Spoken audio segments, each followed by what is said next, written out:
Terima kasih. Selamat sore waktu Indonesia. Assalamualaikum warahmatullahi wabarakatuh. Beserta mata kuliah kewirausahaan yang saya hormati, alhamdulillah sore ini kita kedatangan tamu Bang Andreas Sanjaya ya. Kita panggilnya Bang Andreas Sanjaya saja karena usianya mungkin tidak terlalu jauh dari kalian dan dari saya juga cukup jauh di bawah saya. Bang Andreas ini alumni Fasilkom UI yang punya beberapa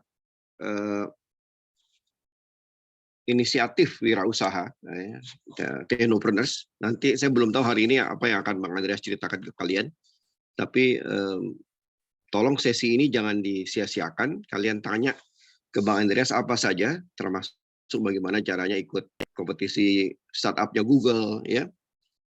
Bang Andreas pernah dapat hadiah itu, pernah dapat salah satu award dari Google startup, nanti mungkin bisa diceritakan juga oleh Bang Andreas, dan lain-lain, bagaimana memperoleh pendanaan, bagaimana memulai usaha, bagaimana mempersiapkan mental untuk menjadi seorang entrepreneurs, dan lain-lain. Ya, Bang Andreas mudah-mudahan bisa jawab semua nih, karena beliau punya pengalaman yang cukup luas tentang ini.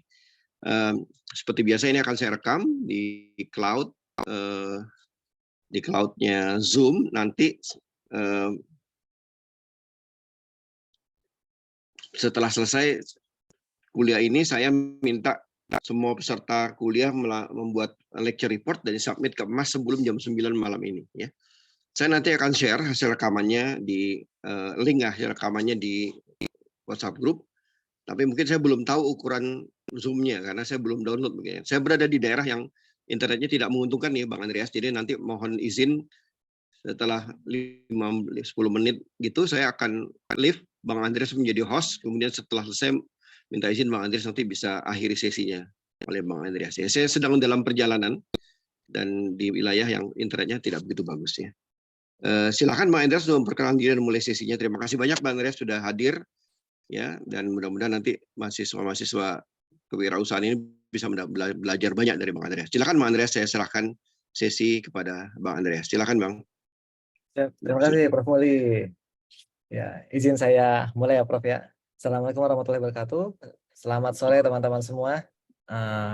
Salam kenal ya teman-teman. Mudah-mudahan teman-teman walaupun online ya pertemuannya, tapi tetap bisa konsentrasi penuh dan bisa mendapatkan manfaat dari sesi ini.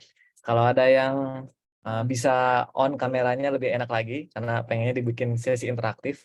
Dan saya akan berusaha untuk bisa membuat sesi ini sebermanfaat mungkin ya buat teman-teman, sekontekstual mungkin dari pengalaman praktikal yang saya alami selama 13 tahun terakhir.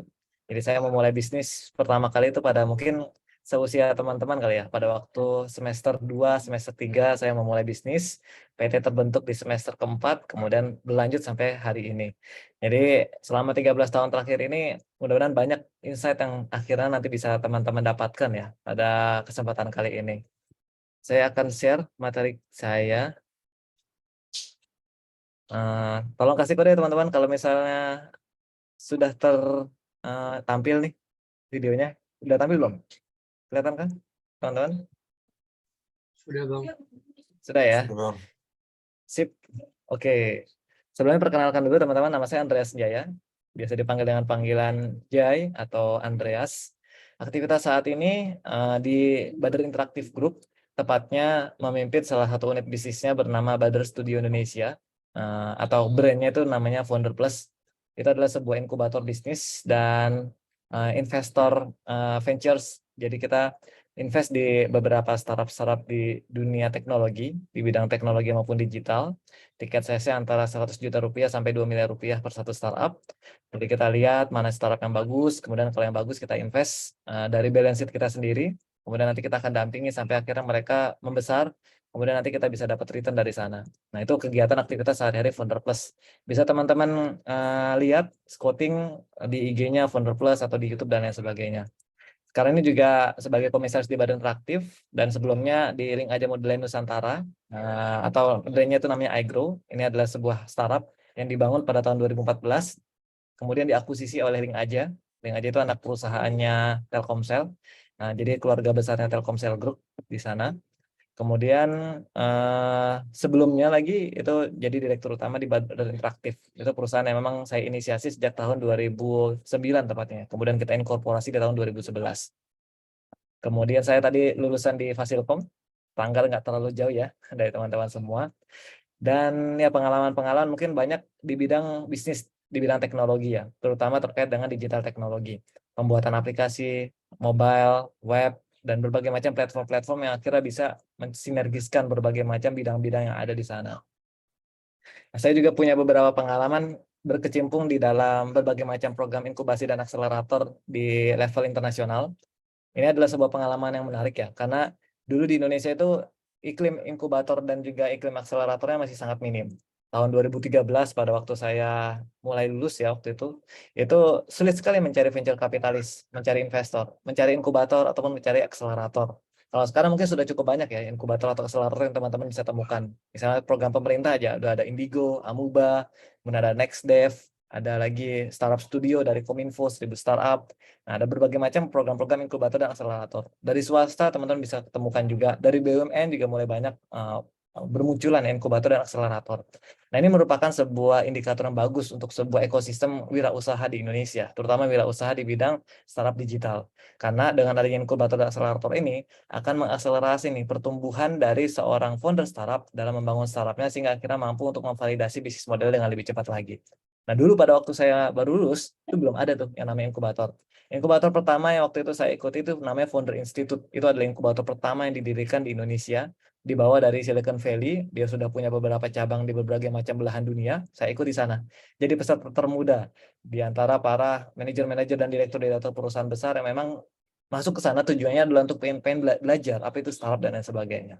Nah, kemudian ikut beberapa inkubator yang lainnya. Nah, sedikit cerita tentang Badar Group ya. Badar ini kita inisiasi tahun 2009, kemudian kita inkorporasi tahun 2011. Inti utama produknya itu adalah web consulting dan juga mobile application consulting, infrastruktur teknologi, dan berbagai macam aspek-aspek yang berkaitan dengan IT consulting company.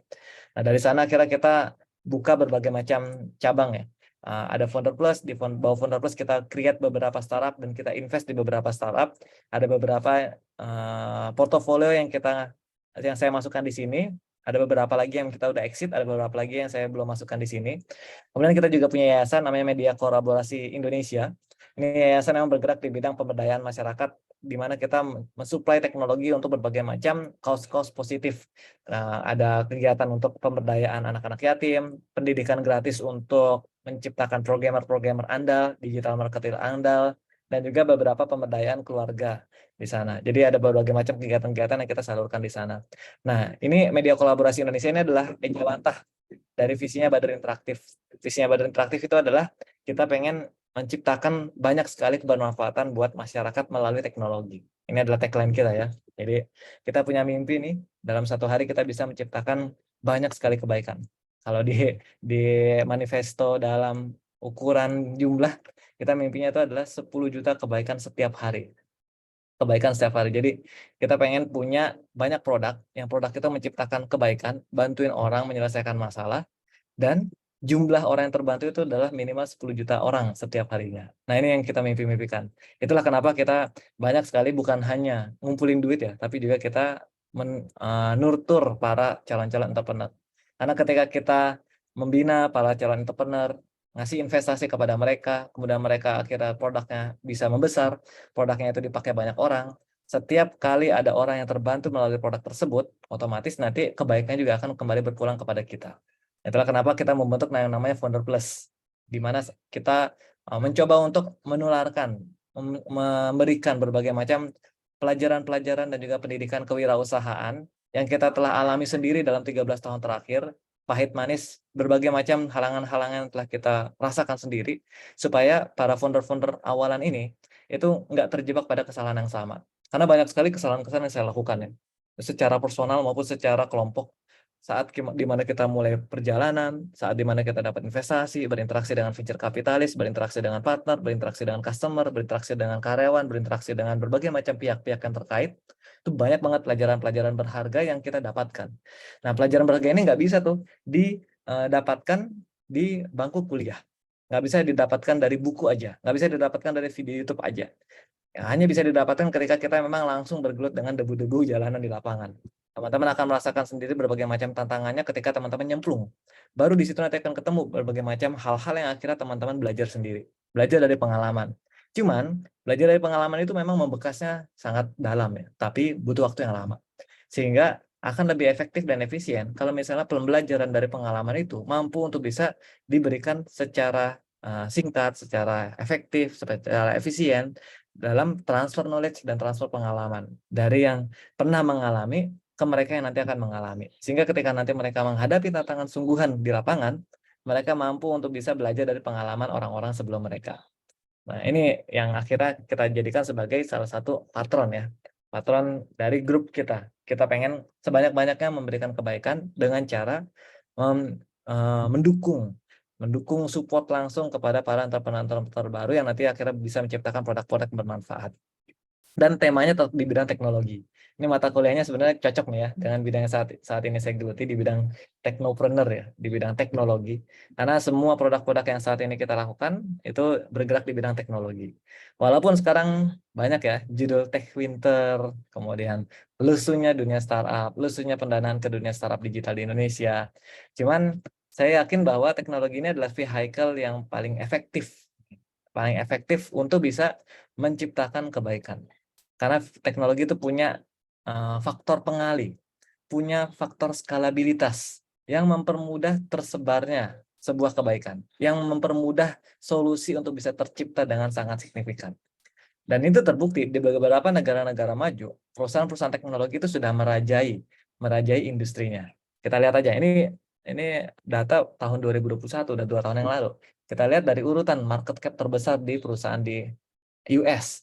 Ini diduduki sebagian besar oleh perusahaan-perusahaan di bidang teknologi. Ini ada nyempil satu perusahaan energi ya, Saudi Arabia, Aramco di situ nyempil di urutan kedua.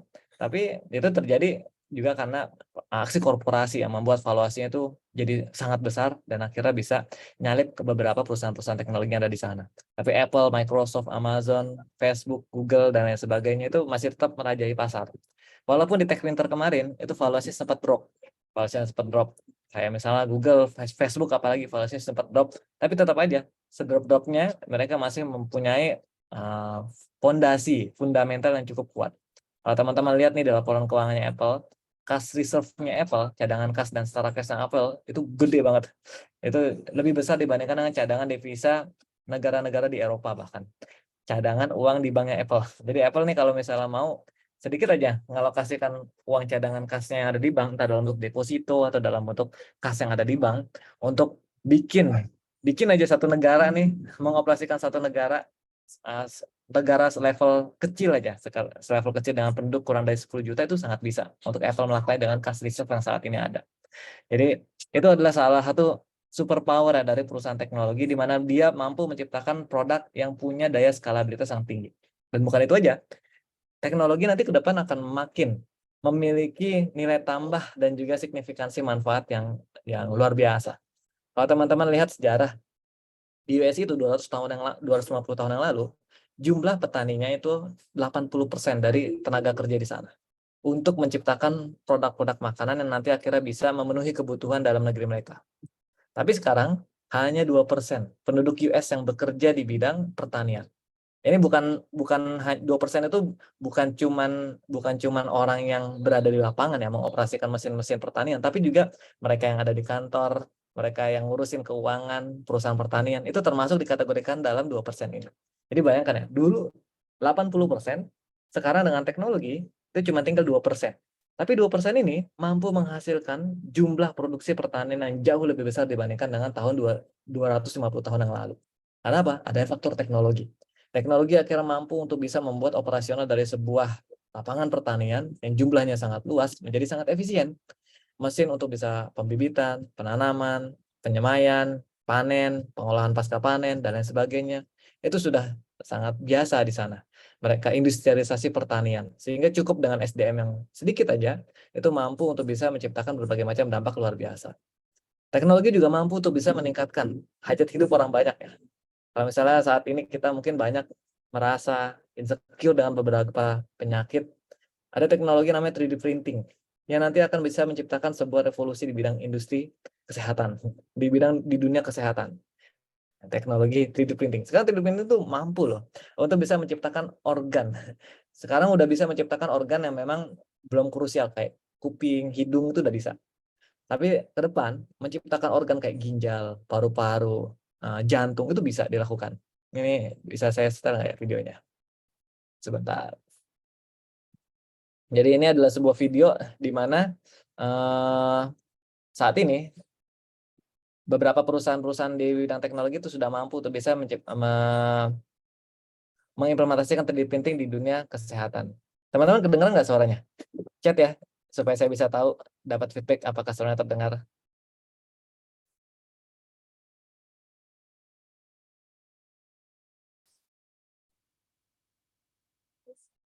Oh, suaranya nggak kedengaran ya? Sebentar.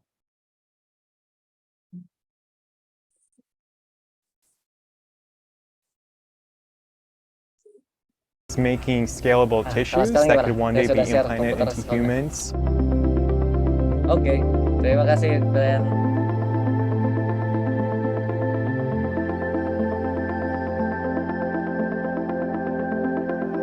When you think about your body, your lungs, your heart, and other tissues are constantly in motion. And so the fact that we're beginning to explore the 3D printing of these dynamic structures, such as valves or dynamic lung-like tissues, is incredibly important for the field.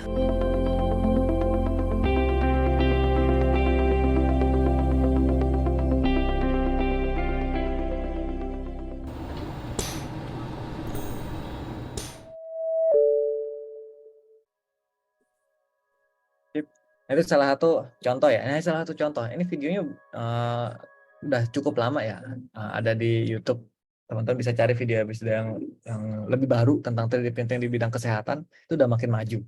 Kalau biasanya kita ngelihat 3D printing mungkin hanya digunakan untuk membuat beberapa peralatan-peralatan manufaktur, peralatan-peralatan di bidang engineering. Sekarang itu udah bisa. Karena 3D printing kan prinsipnya sederhana.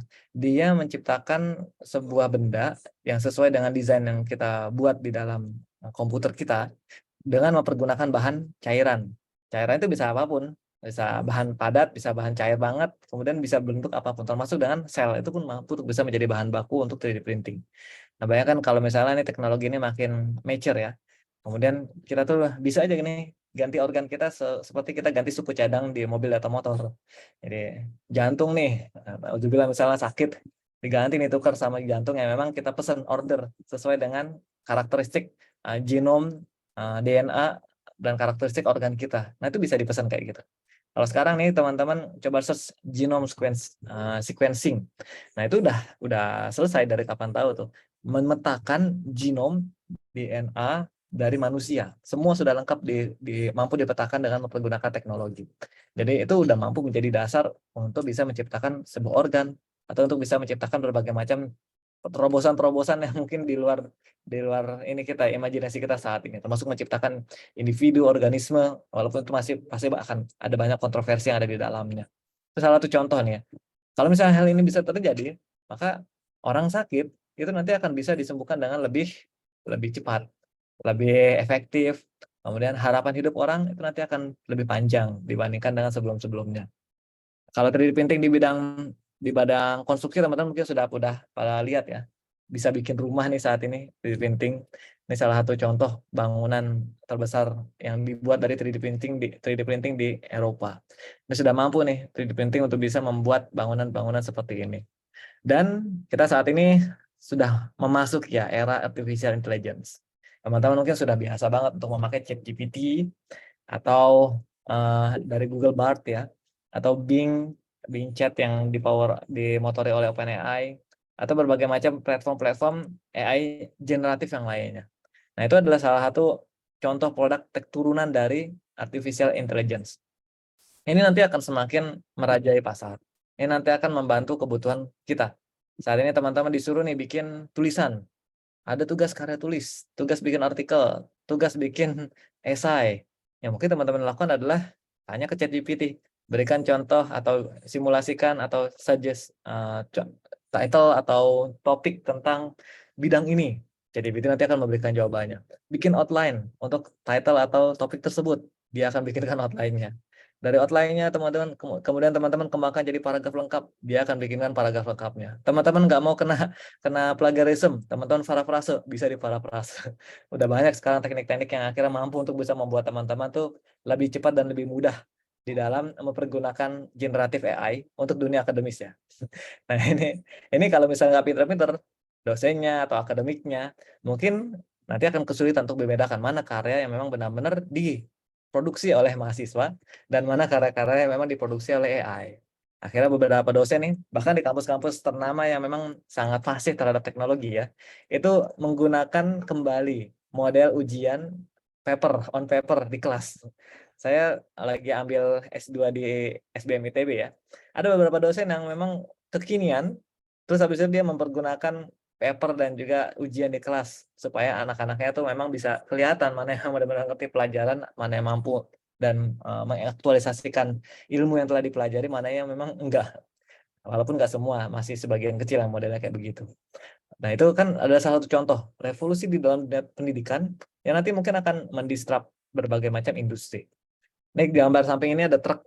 Truk ini mungkin kelihatan kayak truk biasa ya, tapi nggak ada drivernya di situ. Ini adalah self-driving truck. Dan ini udah banyak, ada di US, di negara maju di Eropa. Sekarang sudah mulai diurus nih perizinannya untuk bisa dipakai secara masif komersial di industri-industri di negara-negara maju tersebut. Bayangkan ya, salah satu hal yang paling painful di dalam transportasi darat long haul atau jarak jauh itu adalah keterbatasan sumber daya manusia yang mengendarai truknya. Ngantuk misalnya, cuman bisa jalan atau cuma bisa nyetir 8 jam non-stop misalnya. Itu teratasi dengan adanya AI. Karena AI nanti akan memungkinkan yang jadi drivernya itu adalah komputer, dia bisa terus bekerja 24 jam sehari tanpa ada istirahat. Dia lebih aman bahkan. Jadi penelitian yang dilakukan oleh Google ya, Google kan bikin self-driving car. Dia tuh mencoba nih self-driving car-nya Google selama 8 tahun terakhir. Nah, ternyata tingkat kecelakaannya itu jauh lebih rendah dibandingkan dengan tingkat kecelakaan mobil yang dikendarai oleh manusia. 99% lebih aman dibandingkan dengan mobil yang dikendarai oleh manusia. Jadi mesin itu akhirnya membuat reliabilitas di bidang keamanan dan keselamatan berkendara itu jauh lebih tinggi dibandingkan dengan supir-supir yang mengendarai mobil secara manual. Dan ini udah ada, udah digunakan, udah mulai masif. Ini berarti akan mendisrupt nih tenaga kerja di dunia transportasi. Supir-supir antar kota, antar provinsi, mungkin baru barang ya, belum ngangkut manusia. Kalau ngangkut manusia mungkin butuh berbagai macam proses negosiasi. Tapi kalau ngangkut barang, ini sudah banyak di-approve, sudah digunakan oleh Amazon dalam pengantaran beberapa barang-barang dari satu gudang ke gudang yang lainnya. Bayangkan ya teman-teman, disrupsi yang seperti ini nanti akan muncul di berbagai macam industri. Mungkin teman-teman saat ini ada di bidang teknik, ada mungkin yang nanti akan terdisrupt nih. Ada salah satu AI kemarin saya lihat itu mampu untuk bisa mengenerate desain arsitektur. Jadi para arsitek nanti akhirnya akan mungkin harus berpikir lagi gimana caranya untuk bisa berkolaborasi bekerja sama dengan AI supaya memang bisa menciptakan edit value yang lebih tinggi dibandingkan dengan kerjaan manual yang diproduksi seperti biasa. Teman-teman di dunia finance, teman-teman di dunia hukum, teman-teman di dunia kedokteran, itu pun harus akhirnya mencoba mencari di aspek mana dia tetap bisa menciptakan value sehingga akhirnya tidak tergantikan oleh AI. Di dunia kedokteran misalnya, sekarang tuh sudah bisa AI itu untuk bisa membuat diagnosis dari beberapa simptom-simptom yang muncul atau didapatkan dari medical report seorang pasien. Dia bisa menciptakan dugaan diagnosis yang cukup presisi dengan pemeriksaan-pemeriksaan laboratorium maupun rekam medis yang dimiliki oleh seorang pasien. Itu sudah bisa. Jadi bayangkan nanti tenaga dokter akan lebih dihemat karena diagnosis itu sudah bisa dilakukan. Mungkin dia hanya jadi supervisor untuk ruang surgery, dan surgery pun dilakukan oleh robot. Dengan tingkat ketelitian dan juga presisi yang lebih tinggi dibandingkan dengan tingkat ketelitian dan presisi yang dilakukan oleh manusia. Nah, tapi itulah roda kehidupan berputar. Di mana-mana yang namanya inovasi dan teknologi itu pasti akan mendisrupt tenaga kerja, lapangan kerja. Sama seperti dulu ditemukan mesin pemintal, mesin tenun, ditemukan mesin uap. Dulu Ratu Elizabeth pun itu kontra dengan yang namanya mesin tenun. Karena apa? Dia melihat akan banyak nih tukang tenun di negaranya, di wilayah kekuasaannya nanti akan terdampak jadi pengangguran. Jadi udah ada zaman dulu tuh kekhawatiran akan berubahnya lanskap tenaga kerja, lapangan kerja.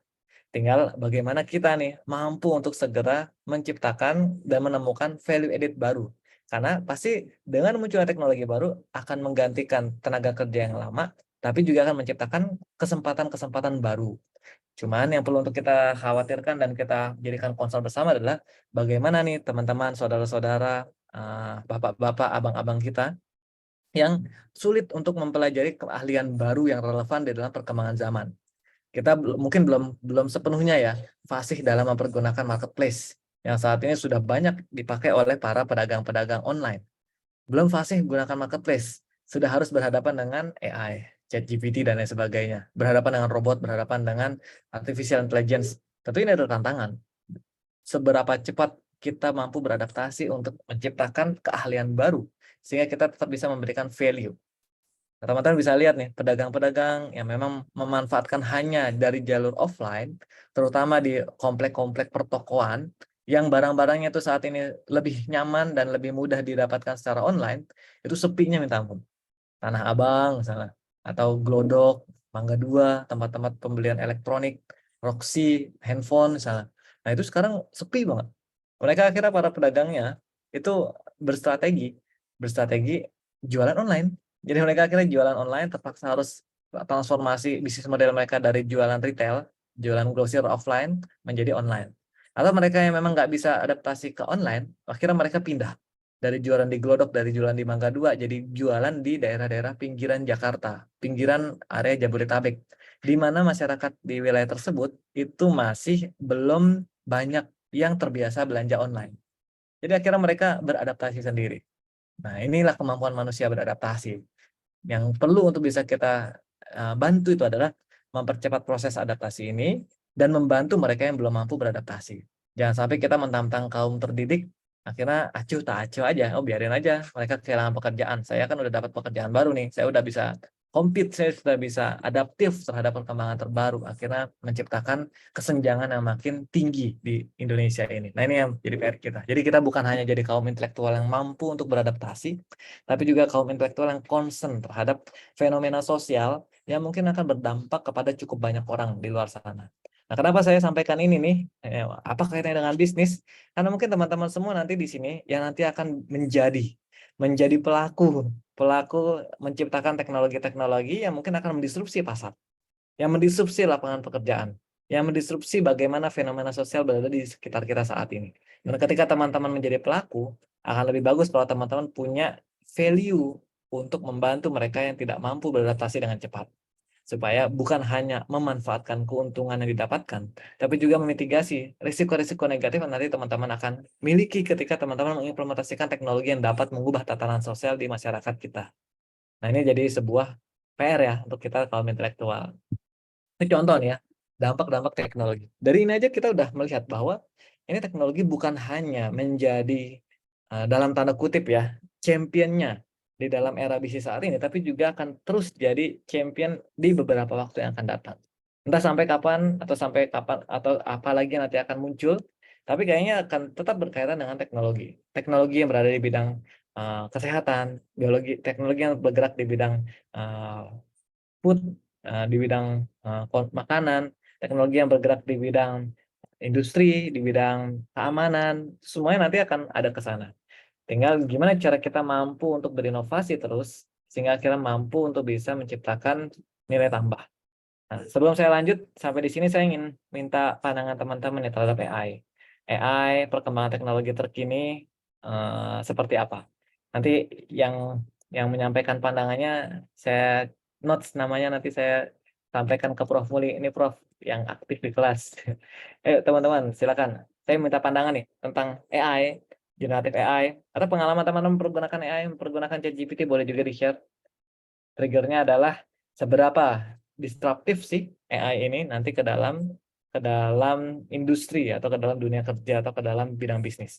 Ayo silakan teman-teman bersuara. Langsung ngacung ya. Langsung ngacung kalau misalnya teman-teman mau ini Saya belum ada lihat yang nge-raise nih.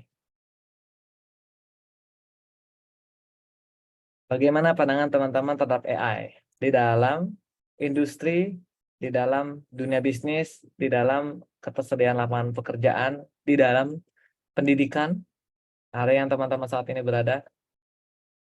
Ada pandangan, teman-teman? Nah, mantap nih. Brian Pangaribuan. Silakan, silakan.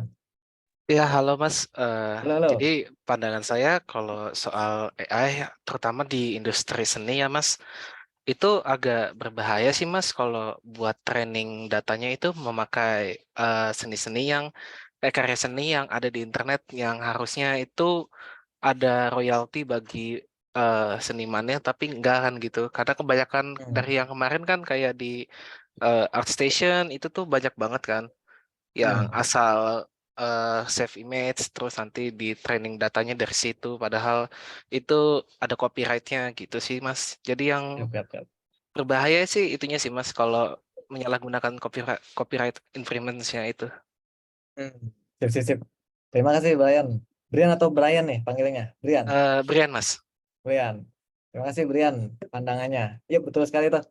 Karena biasanya data training itu kan kita nggak tahu ya data training kayak gimana. ChatGPT pun OpenAI itu nggak disclose data trainingnya mereka. Jadi mereka nggak share tuh data trainingnya. Kita nggak tahu sumber datanya seperti apa, copyrightnya dan lain sebagainya. Ya betul sekali itu perlu ada concern. Nah itulah pentingnya regulasi untuk mengatur. Karena biasanya regulasi itu memang datangnya belakangan dibandingkan dengan kemajuan teknologi. Kayak ride sharing aja tuh. Peraturan tentang tarif bawahnya itu baru muncul 2019. Padahal ride sharing-nya udah ada tahun 2015. 4 tahun tuh baru muncul regulasinya. Nah, itu pun regulasi baru ngatur tentang tarif, belum ngatur tentang keamanan pekerjanya, status legalnya, pensiun, asuransi, kesehatan, asuransi yang lain sebagainya. Nah, hal-hal kayak gitu yang sangat mungkin mendasar ya untuk karyawan tetap sebuah perusahaan, itu pun belum sampai ke sana nih. Jadi ini untuk AI pasti nanti akan banyak nih. Tadi Brian ngasih case copyright di dunia kesenian, pasti masih banyak lagi hal-hal yang harus catch up nih government untuk bisa mengaturnya. Thank you Brian. Saya catat namanya ya. Ada lagi teman-teman yang mau share pandangannya tentang AI sebelum kita lanjut? Ivana, silakan. Menurut saya sih Kak, kayaknya tuh kalau perkembangan ChatGPT sendiri sebenarnya agak serem. Soalnya menurut saya itu sedikit banyak tugas atau peranan dari kayak pengajar kayak atau murid itu kayak udah mulai nggak jelas arahnya gitu loh. Jadi kalau misalkan sedikit-sedikit mahasiswanya atau muridnya bergantung sama ChatGPT atau dikit-dikit bukan nanya ke guru yang jelas ilmunya diperoleh dari bangku perkuliahan sama buku-buku yang sumber-sumbernya jelas, itu malah jadi misleading information dan takutnya malah ke bawah ke generasi ke bawahnya itu jadi kualitas informasi atau ilmunya itu jadi kurang berbobot dibandingkan yang tanpa gitu. Sebenarnya kayak perlu mungkin ChatGPT bisa dimanfaatin, tapi perlu dikaji lebih lanjut lagi apakah informasi yang disajikan itu benar atau enggak gitu. Yap. Setuju. Betul. Ivana ini, kapan terakhir memakai ChatGPT dan untuk apa? Aku jarang sih Kak. Jarang. Jarang apa sih. namanya? Soalnya informasi kayak menurut aku juga agak kurang valid kalau dia yang kasih gitu. Yap. Ya, memang salah satu kelemahan ChatGPT saat itu adalah halusinasi. Nah, ini buat catatan juga teman-teman yang mungkin bergantung kepada ChatGPT dalam nyari ide dan juga nyari data, riset dan lain sebagainya. Nah, itu ChatGPT masih sering berhalusinasi. Bahkan ketika kita minta referensi dalam bentuk linknya pun itu belum tentu benar. Belum tentu benar. Ada satu turunan ChatGPT lainnya yang saya lupa namanya Propster atau apa. Oh, namanya Perplexity. Dia itu model kayak ChatGPT tapi langsung memberikan link jurnal, link referensi. Nah, itu bisa digunakan tuh. Contohnya ya. Tapi balik lagi, memang kalau kita bergantung sekali pada teknologi, otomatis nanti otak kita nih nanti akan dimanja, nggak terlatih kan ya kan. Nanti lama-lama malah tumpul. Eh, kalau misalnya kebanyakan untuk bergantung dengan teknologi. Ada manfaatnya, tapi mungkin kita harus seimbangkan juga untuk men-challenge otak kita ya. Kan otak kita tuh kayak otot. Kalau sering di-challenge, dia akan makin kuat dan makin banyak sambungan-sambungan yang terjadi. Tapi kalau jarang di-challenge, otomatis nanti akan lebih sedikit jaringan-jaringan atau hubungan-hubungan antar node-node yang ada di dalam otak kita yang nanti terbentuk. Terima kasih Ivana. Ada lagi teman-teman yang mau ngasih pandangan terhadap AI sebelum kita lanjut? Saya kasih satu kesempatan lagi. Silakan raise hand.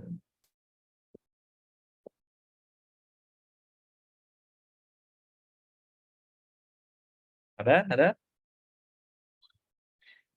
Jangan ragu-ragu ya.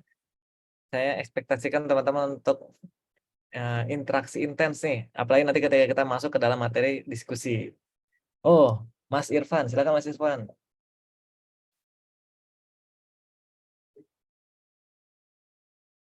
Langsung open mic aja Mas Irfan. Sampaikan pandangannya. Masih di mute Mas Irfan.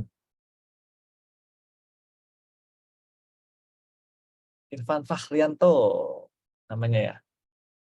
Halo Mas Irfan. Oke kah untuk open mic atau open chat nih rasanya?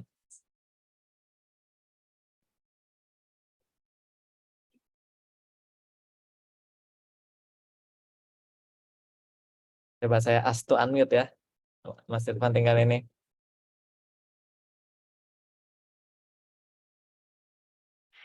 Halo, Nah ya. Lanjut. kalau saya di kereta ini Pak, Oh. Ya, Mas Irfan menyampaikan saya, pandangan atau gimana? saya sudah di chat. Oh, ada di chat. Ya. Oh iya, ada di chat. Menurut saya dapat potensial sebagai alat yang dapat membantu pekerjaan. Karena tidak. Namun penggunaannya sekarang sangat berbahaya karena tidak bermoral karena penggunaan dataset yang dari Skype ini tanpa diskriminasi, termasuk hal-hal tabu, misalnya di mana mengambil data COVID dari rumah sakit. COVID. Yap. Sip. Ini sisi kritis dari A ya. Terima kasih Mas Irfan pandangannya. Ini juga salah satu hal yang mungkin harus kita jadikan concern ya. Ketika memang AI ini jadi sangat super power atau sangat powerful banget di dalam kehidupan kita. Termasuk peran regulator, dan sebelum regulator mungkin nanti memberikan beberapa batasan-batasan dalam bentuk aturan, kita mungkin perlu aware terhadap hal ini nih. Jadi self-govern di antara kita. Self-govern, mengatur diri kita sendiri tentang ketergantungan kita terhadap teknologi AI ini. Oke, terima kasih Mas Irfan. Kita lanjut ya teman-teman semua. Nah, kehadiran teknologi ini sedikit banyak mampu untuk bisa meningkatkan taraf hidup orang banyak. Ini life expectancy di US. Sama polanya di negara-negara yang lain juga. Semakin ke sini, harapan hidup manusia itu semakin panjang. Dulu tahun 1860-an, harapan hidup manusia di Amerika itu kurang dari 40 tahun. Jadi bayangkan, 40 tahun itu bisa hidup sehat itu adalah satu karunia luar biasa. Tapi sekarang harapan hidup mereka itu sudah hampir menyentuh 80 tahun. Di Jepang bahkan lebih tinggi, 80 tahun harapan hidupnya. Di Indonesia masih di angka 60-an tahun ya. Jadi harapan hidup itu merepresentasikan kemajuan teknologi, merepresentasikan lingkungannya, merepresentasikan keamanan, teknologi di bidang kesehatan dan lain sebagainya. Nah, akhirnya balik lagi ke ada teknologi yang akhirnya mampu menjadi tools untuk meningkatkan harapan hidup orang banyak. Di samping itu, tapi ada lagi data menarik yang lainnya. Tingkat pertumbuhan manusia di dunia semakin ke sini pun itu semakin tinggi. Pertumbuhannya itu eksponensial. Kalau misalnya teman-teman perhatikan ya, butuh waktu ratusan tahun tuh. Dari tahun 1700 sampai tahun 1800, 100 tahun lebih kan. Untuk manusia itu mencapai angka 1 miliar. Tapi untuk doublingnya itu 100 tahun lagi, kemudian tambah 1 miliar lagi, cuman butuh waktu kurang dari 40 tahun. Tambah 1 miliar lagi, cuman butuh waktu 14 tahun. Tambah 1 miliar lagi, cuman butuh waktu 6 tambah 7. Berapa nih? 13 tahun. Terus. Dan diprediksi tahun 2048 jumlah manusia itu adalah 9 miliar. Nah, kita nggak bicara tentang apakah overpopulated dunia, data yang sebagainya. Tapi kita bicara tentang kebutuhan teknologi untuk menjadi supplier daya dukung terhadap populasi yang makin bertambah ini. Daya dukung terhadap pangan, daya dukung terhadap sumber daya, daya dukung terhadap ekonomi, daya dukung terhadap sosial. Nah, ini harus disokong oleh teknologi. Kita kan nggak mau jadi Thanos ya, yang menyelamatkan alam semesta dengan mengurangi populasi manusia 50%. Nah, kita pengennya adalah menciptakan teknologi sebagai solusi untuk mensupport supporting system atau life support system yang ada di bumi sehingga kita mampu menyokong kehidupan manusia makin lama makin banyak nih. Nah, nambah 1 miliar dalam kurun waktu kurang dari 20 tahun itu kan waktu yang sangat sebentar. Setiap tambah 20 tahun nambah 1 miliar penduduk, nambah 1 miliar penduduk lagi. Itu dahsyat kan kalau salah kayak gitu. Nah, jadi ini adalah PR buat kita yang bergerak di bidang teknologi. Teman-teman yang ada di teknik, teman-teman yang ada di Fasilkom, teman-teman yang ada di MIPA, untuk memutar otak, menciptakan teknologi-teknologi baru yang akhirnya mampu mendukung kehidupan manusia menjadi lebih baik lagi. Karena ujungnya adalah ketika kita menciptakan teknologi, menciptakan inovasi, itu menciptakan kebermanfaatan, menyelesaikan masalah yang ada di sana. Nah, dan potensinya besar. Ketika teman-teman nyasar market Indonesia aja, potensinya besar banget. PDB Indonesia, gross domestic product ya, perputaran uang yang berputar dalam produksi dan produksi di dalam negeri itu 19.000 triliun, itu besar banget. Dan persebarannya itu ada di beberapa bidang. Industri, bidangnya teman-teman ya, tinggi banget, 18,3%. 18,3% dari 19.000 triliun. Ada pertanian, ada pertambangan, ada konstruksi, transportasi. Nah, ini adalah market size. Jumlah ukuran market yang nanti akhirnya bisa jadi area bermain kita dalam membuka bisnis. Kalau teman-teman bikin proposal bisnis, bikin pitch deck, pasti nggak akan lepas dari yang namanya market size. Pasti akan ditanya, market kamu siapa? Target marketnya seberapa besar? Itu adalah kunci dari investor untuk bisa melihat apakah bisnis ini punya masa depan untuk bisa menjadi bisnis yang besar atau enggak. Tapi biasa ketika akses startup, walaupun ini bukan menjadi ukuran utama, tapi ini minimal bisa menjadi salah satu alat bantu untuk saya memahami bahwa apakah startup ini worth it untuk diinvest. Apakah dia menyasar market yang cukup besar? Apakah dia menyasar market yang cukup punya pertumbuhan positif ke depannya? Market size, target market itu adalah hal yang krusial di dalam bisnis. Semakin besar target marketnya, maka akan semakin besar potensi dia untuk bisa menjadi perusahaan yang besar. Teman-teman tadi perhatikan, perusahaan-perusahaan terbesar di dunia, itu nggak ada tuh yang target marketnya kecil. Target market mereka pasti besar. Either mereka menargetkan retail, masyarakat, manusia secara umum, atau mereka B2B tapi menyasar industri B2B, business to business ya B2B maksudnya. B2B yang memang transaksinya itu besar di sana.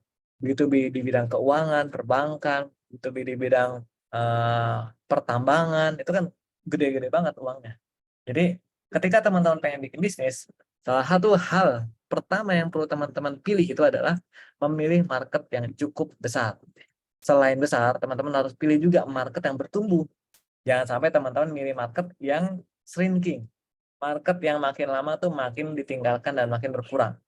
Contoh misalnya, kalau teman-teman mau bergerak di bidang hospitality, alih-alih teman-teman masuk ke dalam industri misalnya industri travel offline, teman-teman perlu untuk masuk di dalam industri travel online. Travel offline misalnya, beli tiketing offline, itu makin lama market size-nya makin kecil. Orang-orang sekarang mungkin hanya perusahaan-perusahaan yang beli tiket itu dari jasa tiketing offline. Ada grup travel misalnya yang jualan tiket pesawat, tiket kapal laut dan sebagainya secara offline. Dikit banget. Itu mungkin hanya B2B aja yang saat ini mempergunakan dengan skala yang besar. Tapi yang retail, mereka pergi ke tiket.com, traveloka.com, booking.com dan lain sebagainya. Mesin transportasi, mesin hotel dan lain sebagainya itu serba online. Itu akan lebih bijak kita memilih masuk ke dalam market transportasi online atau ticketing online dibandingkan dengan masuk ke dunia travel atau ticketing offline. Kalaupun masalah masih besar pasarnya, tapi makin ke sana akan makin kecil. Jadi teman-teman, satu clue yang nanti teman-teman bisa jadikan sebagai take away ya di dalam pertemuan kita kali ini, market size itu adalah hal yang krusial ketika teman-teman pengen bikin bisnis. Dan apa hubungan dengan Indonesia? Teman-teman tinggal di sebuah negara yang market size itu gede banget. Saking gedenya banyak banget venture kapitalis yang mau untuk menggelontorkan uang dengan sangat banyak di Indonesia. Fenomena banyak startup bakar uang, promo gila-gilaan, bikin diskon, cashback besar sekali. Itu kan salah satu akibat dari banyaknya venture kapitalis. Investor yang menggelontorkan dana dengan sangat murah hati kepada startup-startup di Indonesia. Karena mereka yakin nih startup di Indonesia itu punya potensi besar karena market size-nya gede banget. Karena market size-nya gede banget, maka mereka pede kasih duit $1 miliar, kasih duit 100 juta US dollar, nggak apa-apa deh. Yang penting mereka nanti memonopoli pasar, mereka jadi nomor 1 di dalam industrinya, maka nanti ketika mereka sudah memonopoli pasar, akan lebih banyak kecuan yang nanti akan didapatkan oleh perusahaan itu. Coba lihat Tokopedia, Gojek, atau marketplace yang banyak mendapatkan investasi dari para venture kapitalis. Lihat pendanaan mereka, seri-seri pendanaan mereka dalam kurun waktu 5 tahun terakhir. Teman-teman akan berdecak karena akan melihat jumlahnya fantastis. Jumlahnya bukan lagi miliaran atau ratusan miliar, tapi jumlahnya udah triliunan. Tokopedia, Gojek itu udah di atas 1 miliar US dollar investasi yang didapatkan pada satu seri pendanaannya aja. Itu kan besar banget. 1 miliar US dollar itu setara 13 triliun. APBD Kota Depok aja cuma 2 triliun ya. Perputaran uang di WIT cuma 3 triliun. Ini 13 triliun, 15 triliun ya kalau dulu kursnya masih 15.000. Digelontorkan untuk bisa jadi investment ke dalam satu startup. Kebanyakan duit akhirnya bikin pengambil keputusan tuh gampang aja untuk bisa bikin kebijakan kayak potong harga walaupun nggak untung, subsidi pelanggan walaupun misalnya pelanggannya itu nanti akan bisa pindah hanya karena ada diskon yang lebih besar di market sebelah, di pemain sebelah. Itu kan terjadi di situ. Itu salah satu contohnya. Jadi investor tuh ngelihat Indonesia tuh potensial banget. Tinggal gimana nih kita orang-orang di dalamnya nih, apakah kita ngelihat hal yang sama sehingga kira kita termotivasi untuk segera menguasai pasar dalam negeri kita sendiri alih-alih dikuasai oleh asing atau enggak. Kalau kita lihat nih tadi ada perkembangan teknologi, areanya kita nih, areanya para inovator, areanya orang yang diajarin gimana caranya untuk bikin teknologi. Sementara kita ngelihat data PDB Indonesia yang makin lama makin tinggi, pertumbuhannya 5% setahun. Tahun 2022 pertumbuhannya 5% setahun. Makin lama makin tinggi, makin besar. Berarti kuenya ini makin lama makin besar, bukannya makin kecil, kuenya makin besar. Gimana cara kita untuk menyelesaikan masalah dengan teknologi baru dari kue yang makin lama makin besar ini? Sehingga akhirnya nanti kita bisa menciptakan sebuah perusahaan, sebuah bisnis yang nanti akhirnya merajai pasar. Yang nanti akhirnya bisa menjelma menjadi salah satu champion di dalam negeri kita ini sendiri. Nah itu teman-teman. Oke, kita mulai masuk ya ke dalam materi kita. Terkait dengan menjadi entrepreneur. Tadi itu intro tentang teman-teman mempelajari landscape industri, mempelajari tentang konteks kekinian dan kedisinian, mempelajari potensi-potensi ke depan. Salah satu hal yang paling sering saya penasaran ketika melihat orang mau jadi entrepreneur itu adalah menggali motivasinya. Karena butuh motivasi yang kuat untuk bisa menjalani peran sebagai seorang entrepreneur. Entrepreneur itu susah. Ini saya katakan di awal, entrepreneur itu susah, nggak gampang. Kalau teman-teman ngelihat di berita-berita, entrepreneur itu dapat funding besar, hidupnya nyaman, keluar negeri terus, seolah-olah IG story-nya itu kayaknya senang-senang jalan-jalan, bercengkrama dengan keluarga dan sebagainya. Itu hanya sebagian kecil, atau itu hanya bagian enak yang ditampilkan. Tapi bagian nggak enaknya itu banyak banget. Bagian nggak enaknya lebih banyak lagi. Resikonya besar, tantangannya besar, tapi resultnya juga besar. Ya, kaidah ekonomi sederhana ya. High risk, high return. Teman-teman kalau mendapatkan return yang besar, maka harus memiliki risiko yang besar. Kalau yang teman-teman memilih risiko yang rendah, pasti returnnya juga akan rendah. Idealnya begitu. Nah, entrepreneur itu punya konsekuensi. Ini saya kasih yang pahit-pahit dulu ya, teman-teman. Ini salah satu penelitian yang diliput oleh TechCrunch. TechCrunch itu adalah salah satu blog teknologi paling ramai di dunia. Teman-teman perlu nih untuk update minimal seminggu sekali lah baca TechCrunch untuk melihat perkembangan terbaru di dalam bisnis digital atau bisnis teknologi atau inovasi. Nah, dalam salah satu artikelnya, TechCrunch itu mengulas salah satu studi yang dilakukan oleh seorang peneliti. Dia meneliti, kemudian memiliki kesimpulan, founder startup, entrepreneur itu punya kemungkinan 2 kali lebih besar untuk menderita depresi. Kemudian 10 kali lebih banyak, lebih besar ya probabilitasnya untuk menderita bipolar disorder. 2 kali lebih banyak, lebih besar kemungkinannya untuk memikirkan bunuh diri. Nah, serem kan? Jadi founder pengennya kaya, pengennya terkenal, pengennya bisa punya work-life balance, punya fleksibilitas. Tapi kok resikonya begini ya, serem banget. Ada bipolar, ada depresi, bunuh diri. Tapi itu nyatanya. Jadi entrepreneur itu susah, tantangannya tinggi. Bukan hanya pada diri sendiri. Orang-orang di sekitar kita pun nanti akan menjadi daya tekan kita. Kalau kita nggak tangguh dan nggak siap-siap dari awal, maka kita nanti akan mengalami kekagetan. Loh kok kayak begini? Loh kok susah? Loh kok saya harus menghadapi ini? Nah, daripada kagetnya nanti belakangan, mendingan kita prepare duluan. Tapi jangan sampai karena ditakut-takuti kayak gini, teman-teman langsung, waduh nggak jadi deh saya jadi entrepreneur. Udahlah saya jadi karyawan aja, udah saya jadi PNS aja, salah. Jangan gitu juga. Karena dibalik tadi ya, resiko yang tinggi ada return yang tinggi. Entrepreneur ini memang bukan untuk semua orang. Dan semua orang tidak diekspektasikan untuk jadi entrepreneur. Tapi untuk mereka yang punya panggilan hati untuk jadi entrepreneur, maka mereka akan punya kekuatan dari dalam dirinya sendiri untuk bisa menghadapi berbagai macam kesulitan-kesulitan yang ada. Dan ini statistik ini kan nggak berlaku untuk semua orang. Ada beberapa orang yang memang sangat tangguh mentalnya, sehingga dibenturkan dengan benturan sebesar apapun, dia tetap bisa melenggang dengan tenangnya. Mampu menghadapi berbagai macam tantangan, walaupun tantangan itu seolah-olah berat banget, gelap banget hidupnya, tapi dia tetap bisa tenang, tetap bisa maju ke depan. Orang-orang kayak gini nih, mentalnya kayak begini, itu cocok tuh untuk jadi entrepreneur. Ada salah satu ilustrasi juga yang saya suka dari Reid Hoffman. Reid Hoffman ini salah satu startup founder kawakan. Teman-teman tahu PayPal kan? Dia foundernya PayPal. Teman-teman tahu LinkedIn? Dia foundernya LinkedIn. Jadi setelah dia bikin PayPal, dia bikin LinkedIn. Sekarang dia jadi investor. Investor di Greylock Ventures, salah satu venture kapitalis terbesar di Silicon Valley saat ini.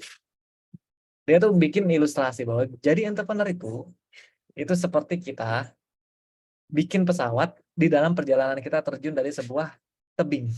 Ini terjun nih dari sebuah tebing, kita bawa nih bahan-bahan untuk bikin pesawat, kita rakit sendiri dalam perjalanan kita menuju ke bawah. Jadi kemungkinannya itu adalah either kita mati karena jatuh ke darat, atau kita berhasil merakit pesawat kita dan akhirnya kita bisa terbang. Nah, chance keberhasilannya rendah, tekanannya tinggi, mental health juga perlu diperhatikan. Jadi teman-teman bagus kalau teman-teman punya mentor, teman-teman punya sahabat, punya co-founder, punya ekosistem atau komunitas tempat teman-teman berbagi. Karena pekerjaan jadi founder ini pekerjaan yang penuh dengan kesendirian. Teman-teman susah nih dapat duit untuk ngegaji karyawan. Nggak bisa kan kita curhat di medsos, saya nggak ada duit nih buat gaji karyawan. Oh, taruh di mana muka kita? Biasanya dipendam sendiri, bingung, kepikiran sendiri. Tapi kalau kita punya co-founder, kita punya mentor, kita punya komunitas, kita bisa sharing. Bro, gue nggak punya duit nih buat gaji karyawan gue bulan depan. Gimana ya? Minimal ada teman untuk ngobrol. Nanti dia akan ngasih solusi, saran. Atau paling sering saya temukan adalah, gue juga sama punya masalah kayak gitu bro. Tahu kalau misalnya ada orang yang punya masalah yang sama dengan yang kita hadapi saat ini, itu adalah satu rilis tersendiri. Jadi jangan karena mentah-mentah ini sendirian, jangan jadi kita sendirian juga. Cari teman ngobrol. Nah, di Founder Plus itu kita bikin sesi mentoring juga, bikin sesi curhat juga. Di dalam komunitas kita tuh teman-teman foundernya bisa untuk book sesi untuk kita konsultasi, cerita-cerita tentang kesulitan-kesulitan yang ada. Nah, dan saya mengalami sendiri, chance keberhasilan di dalam mendirikan startup, apalagi ketika belum punya ilmunya, itu rendah banget. Pengalaman selama 13 tahun terakhir, puluhan startup sudah saya coba. Baik saya sebagai foundernya maupun saya sebagai investornya. Dan majority gagal. Majority gagal. Ini list startup produk yang pernah kita bikin. Sebagian besar kita invest, sebagian lagi kita bikin sendiri. Kita jadi foundernya. Ada beberapa yang saya jadi foundernya juga di sana. Kalau itu ada 35 lebih. Ada yang kita udah habis sampai 5 miliar, kemudian akhirnya tutup. Ada yang kita habis sekitar 1 miliar, tutup. Nanti beberapa mungkin lesson lainnya akan saya ceritakan di kesempatan kali ini, supaya jadi pelajaran juga buat teman-teman semua. Ada yang berhasil, kita jual, kemudian dapat uang, berhasil, returnnya lumayan. Kita udah exit 3 kali. Exit itu maksudnya adalah kita bikin perusahaannya bagus, kemudian kita jual. Nah, itu udah 3 kali nih Founder Plus melakukan hal tersebut. Lumayan returnnya. Cuman ya kalau dilihat dari kegagalan-kegagalan yang pernah dialami, ya seolah-olah kayak banyak banget kegagalannya. Dan emang itu kenyataannya. Saat dimana kita akhirnya harus menerima realitas bahwa bikin bisnis itu bukan cuma tentang enak-enak dan berhasil-berhasil aja, tapi juga tentang risiko kegagalan. Dan gimana cara kita untuk bisa segera mendapatkan ilmu, pengalaman, dan pembelajaran untuk nggak gagal lagi ke depan. Saya bersyukur pernah mengalami fase-fase gagal ini. Karena dengan ini akhirnya saya belajar bahwa ada cara yang bekerja dan ada cara yang nggak bekerja. mampu untuk bisa memprediksi mana cara yang kira-kira kalau kita lakukan akan bekerja dan mana yang nggak bekerja. Itu adalah langkah yang sangat efektif untuk membuat penggunaan resource kita tuh makin efisien. Sekarang jadi saya tahu ketika dapat pitching dari founder, wah ini kayaknya sulit nih untuk dilakukan. Wah ini kayaknya dia harus kerja lebih keras lagi. Akhirnya sense terbangun. Ya nggak terbangun, udah banyak sekali mengalami kegagalan, baik invest langsung duit sendiri ataupun mengalami sendiri kegagalannya, itu kan pasti akan terbentuk sendiri kemampuan di sana. Jadi memang entrepreneur itu bukan hal yang cocok untuk semua. Tapi karakter entrepreneur itu bisa dibentuk. Dan membentuk karakter entrepreneur ini bukan hanya untuk entrepreneur, tapi juga untuk mereka yang pengen jadi profesional. Mereka yang memang pengen bekerja, ASN, peneliti, dan lain sebagainya. Nah, sebelum saya lanjut, ada teman-teman yang tertrigger untuk bertanya atau cerita pengalaman nggak? Mungkin ada yang pengen cerita pengalaman bisnisnya, atau ketika mendengar pemaparan saya, tiba-tiba pengen kepikiran sesuatu, aduh Pak, kok serem banget ya, apa segitu seremnya? Nah, boleh nggak diceritain lebih detail lagi tentang hal-hal tersebut? Mungkin ada yang pengen tanya, silakan ya. Saya buka kesempatan tanya dulu sebelum saya lanjutkan materi. Monggo teman-teman. Tadi baru Mas Brian, Mbak Irvana, dan juga Mas Irfan ya, yang participate. Ada yang mau bertanya atau ada yang mau menanggapi?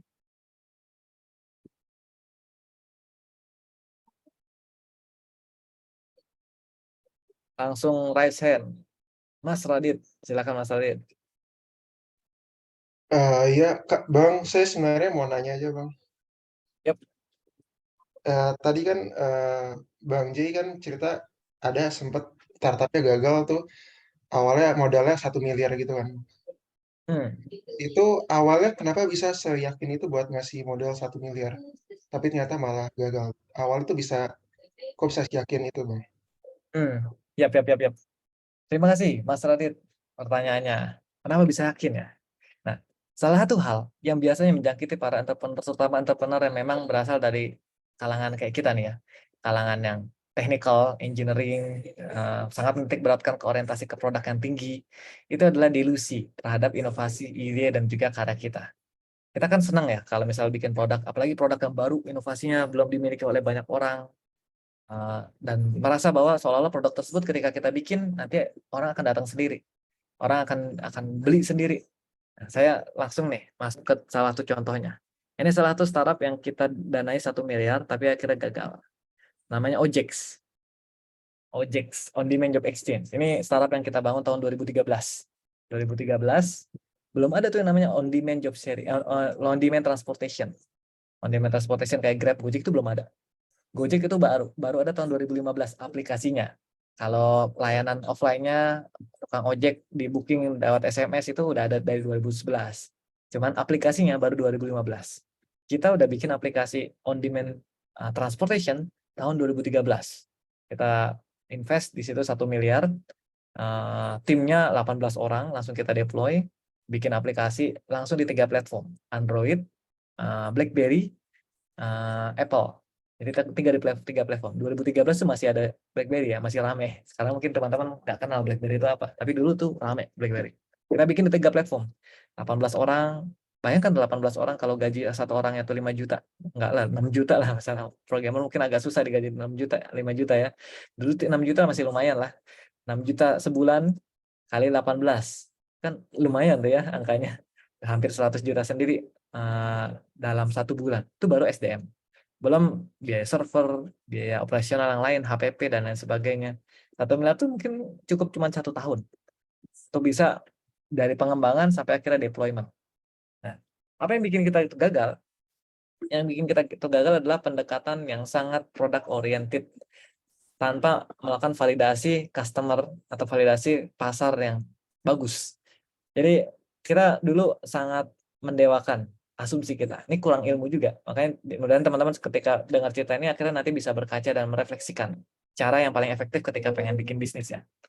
Dulu kita merasa bahwa orang butuh nih untuk punya satu mekanisme di dalam aplikasi, mereka saling sharing kendaraan, memecahkan masalah kemacetan. Transportasi di Jakarta udah sangat buruk lah kemacetannya, sangat parah. Yuk kita bikin inovasi, menciptakan solusi yang dapat menyelesaikan kemacetan dengan cara ride sharing. Orang numpang di mobil temennya atau di motor temennya, caranya dengan janjian melalui aplikasi. Kita bikin aplikasinya. Aplikasi bahkan lebih canggih dibandingkan dengan versi Gojek pertama kali muncul. Udah ada pembayaran digitalnya. Gojek itu GoPay-nya baru muncul beberapa tahun setelahnya. Udah ada fitur chatting yang canggih. Gojek itu belum ada waktu itu fitur chatting yang canggih. Terbatas saja fitur chattingnya 2015. Aplikasi teknologi walaupun canggih, lengkap, tidak berbanding lurus dengan keberhasilan.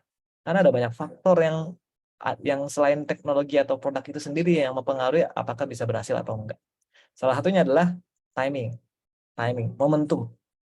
2013 orang memakai smartphone itu masih chatting, masih foto, paling-paling mentok sosial media, belum berani orang untuk transaksi keuangan, belum berani orang untuk sharing data, untuk sharing kendaraannya, belum berani. Jadi ada faktor barrier to entry orang-orang dalam mempergunakan teknologi untuk membuka diri lebih tinggi. Kita munculnya kecepatan. Kalau Gojek muncul 2015 itu udah oke. Karena marketplace sudah mulai banyak, udah mulai naik waktu itu. 2013 marketplace pun udah ada memang, tapi belum tinggi traction-nya. Jadi orang-orang masih mengeja gimana teknologi untuk kita bisa pergunakan dalam use case sehari-hari kita. Momentum itu pertama. Yang kedua, kita sangat berorientasi pada produk alih-alih kepada aspek customer. Waktu kita sebagian besar dihabiskan di depan laptop ngoding. Alih-alih ngobrol kepada tukang ojek, ngobrol kepada komuter, orang-orang yang bekerja di Jakarta, apa sih masalah mereka dalam bertransportasi dan lain sebagainya. Ngobrol dengan orang-orang yang mau untuk sharing kendaraannya. Kita semuanya asumsi. Kalau saya jadi orang yang punya kendaraan, saya akan butuh fitur ini. Kalau saya jadi orang yang kerja di Jakarta, mau numpang, saya akan butuh fitur ini. Semuanya dari asumsi. Tidak ada yang namanya validasi. Dulu teknik-teknik kayak design thinking, teknik-teknik kayak usability testing, teknik-teknik kayak validasi yang saat ini ada ya di dalam dunia startup itu belum ada, belum berkembang. Buku Running Lean karya Asmaria belum ada. Buku Lean Startup Eric Ries udah ada tapi mungkin kita belum tahu. Nah, jadi itu adalah salah satu momen di mana ya kita kayak babat alas aja, jalan tanpa petunjuk dengan modal yang harus kita keluarkan lumayan besar. Tapi di situ kegagalannya akhirnya kita belajar dengan sangat berat bahwa pentingnya validasi problem, validasi rancangan solusi, validasi market sebelum kita membuat yang namanya MVP, minimum viable product. Bahkan bikin MVP pun itu harus didahului validasi problem, validasi rancangan solusi dulu, baru kita bikin MVP-nya. Jangan ujuk-ujuk langsung bikin MVP sebelum kita memvalidasi apakah permasalahan ini masalah yang real, masalah yang worth it untuk diselesaikan. Lalu kita langsung ujuk-ujuk bikin MVP. Apalagi bikin produk jadi, itu lebih parah lagi. Ini di sini pelajaran berharganya. Jadi apa yang bikin kita yakin? Ya lebih karena kurang ilmu, lebih karena kita memang hadir di saat yang tidak tepat dengan keyakinan tinggi. Apakah ini memang akan 100% bisa menyebabkan kegagalan? Belum tentu juga. Karena ada juga teman-teman yang hadirnya kecepatan, ketika dia cukup punya nafas panjang, akhirnya dia bisa menjelma menjadi pemain besar. Contoh, Tokopedia, Bukalapak. Hadir kecepatan sebelum era marketplace itu merajai dunia internet di Indonesia. Tokopedia 2009, Bukalapak 2010. Marketplace itu baru take off di Indonesia tahun 2013-an, 2014. Selama 2009 sampai 2013, apa yang mereka alami? Ya puasa. Mereka struggling dengan traffic yang rendah. Mereka harus hidup dari satu pendanaan investor ke investor yang lainnya. Nggak bisa tuh mereka punya profitabilitas. Jangankan profitabilitas, ada revenue aja syukur. Belum ada tuh namanya revenue generation di dalam produk mereka. Sehingga yang mereka lakukan adalah pitching dari satu investor ke investor yang lainnya supaya bisa memperpanjang nafas. Bertahan selama mungkin sampai akhirnya momentumnya muncul. Nah itu yang dilakukan. Kita hadir lebih cepat, cuman kita tidak memiliki kemampuan untuk bertahan lebih lama. Karena kita memutuskan langsung shutdown. Udahlah, daripada lama-lama nih bakar uang, kita shutdown aja, kita coba eksperimen yang lebih baik lagi. Jadi keputusan kita waktu itu memang melakukan shutdown, alih-alih kita cari investor. Jadi waktu itu memang investornya adalah kita sendiri. Jadi memang uangnya adalah uang yang memang kita saat ini yang kita miliki aja. Bukan investor orang lain ya. Kalau mungkin uang orang lain mungkin akan lebih tinggi nih perasaan untuk terus mempertahankannya. Itu mungkin kira-kira jawabannya Mas Radit ya. Semoga menjawab. Teman-teman kalau ada yang mau follow up dengan pertanyaan lainnya dari 3 pertanyaan tadi silakan ya.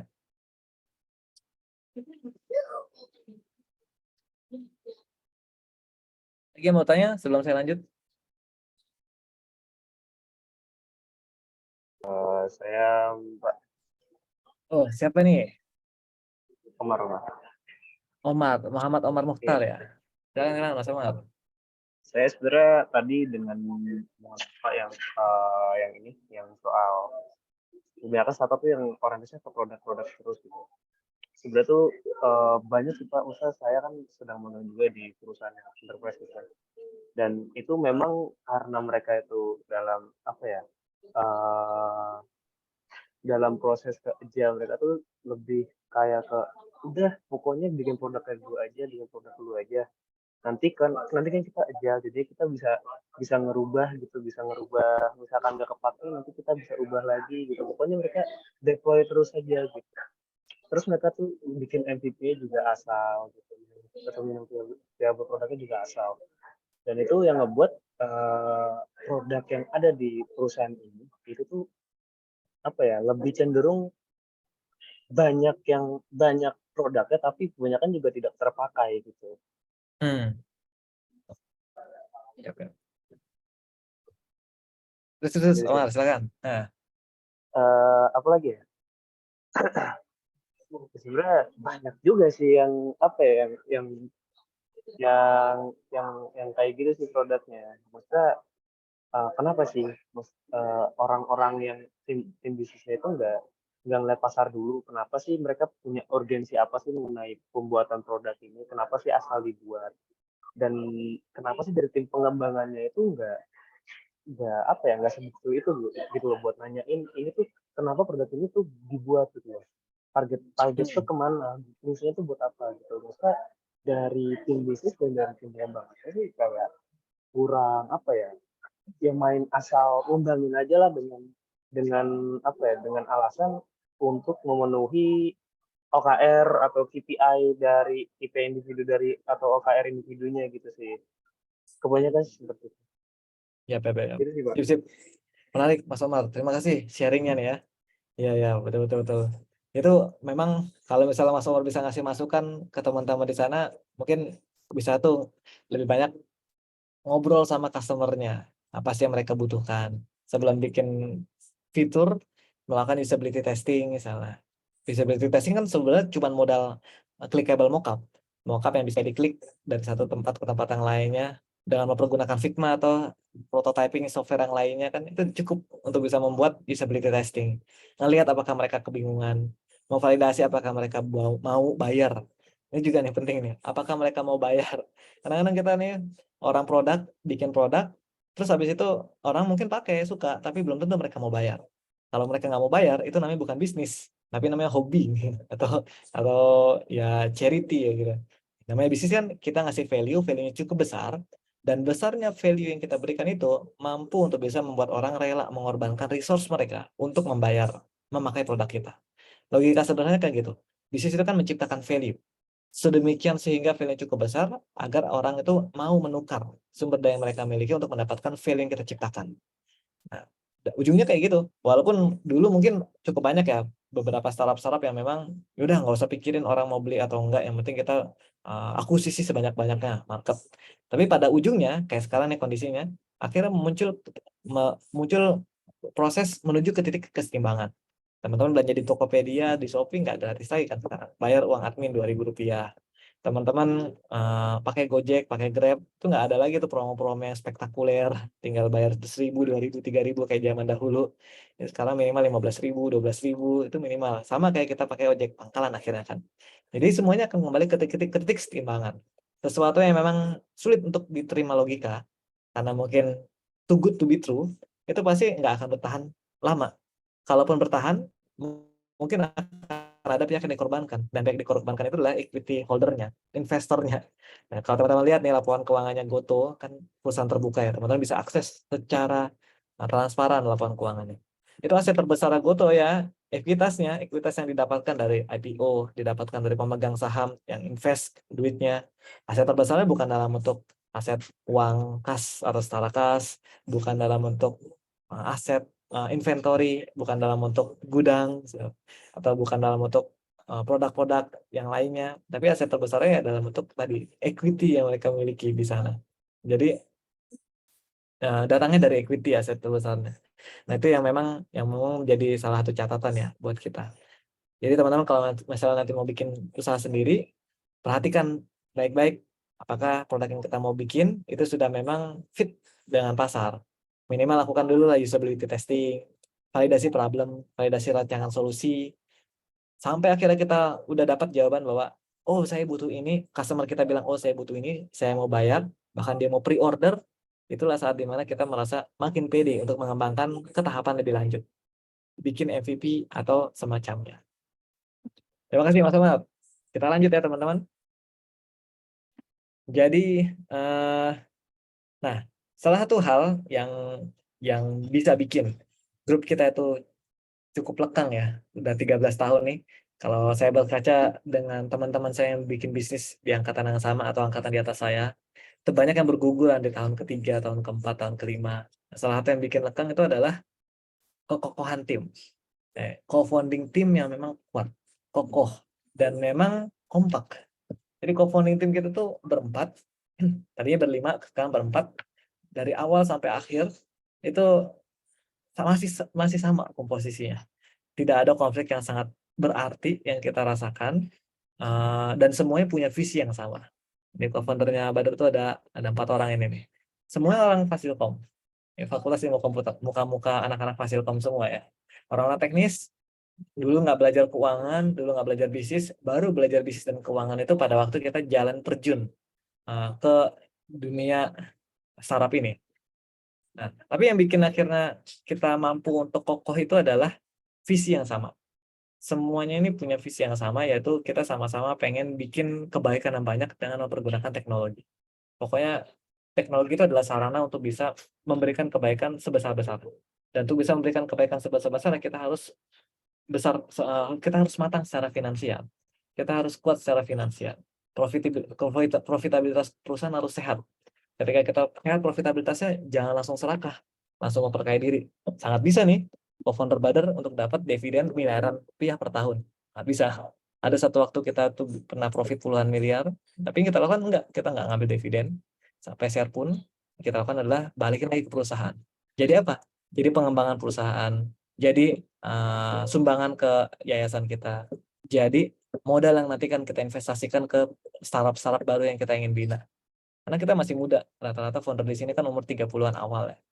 Dan kita merasa belum saatnya lah kita punya gaya hidup yang aneh-aneh, beli mobil mewah atau beli rumah besar, punya berbagai macam barang-barang luxury. Bukan itu pilihan kita. Pilihan kita adalah visinya tercapai dulu, kita bisa punya banyak kebaikan, baik yang kita ciptakan sendiri ataupun yang diciptakan orang-orang yang kita dukung, yang kita invest, itu dulu yang dicapai secepat mungkin, baru nanti mungkin ya kita baru memikirkan sisanya. Jadi itu akhirnya memaksa kita untuk senantiasa cukup rendah hati dan merasa tidak besar, karena memang kita tidak membesarkan diri sendiri, tapi kita membesarkan di sisi institusi, dan bikin ego serta keserakahan di antara masing-masing individu ini akhirnya tergerus dengan sendirinya. Jadi kepentingan utamanya adalah kepentingan untuk perusahaan. Tentunya kalau misalnya ada situasi-situasi urgent ya kayak kesehatan atau yang sebagainya, pendidikan, itu pasti tetap ada tuh mekanisme di mana kita mampu tuh bisa mengcovernya.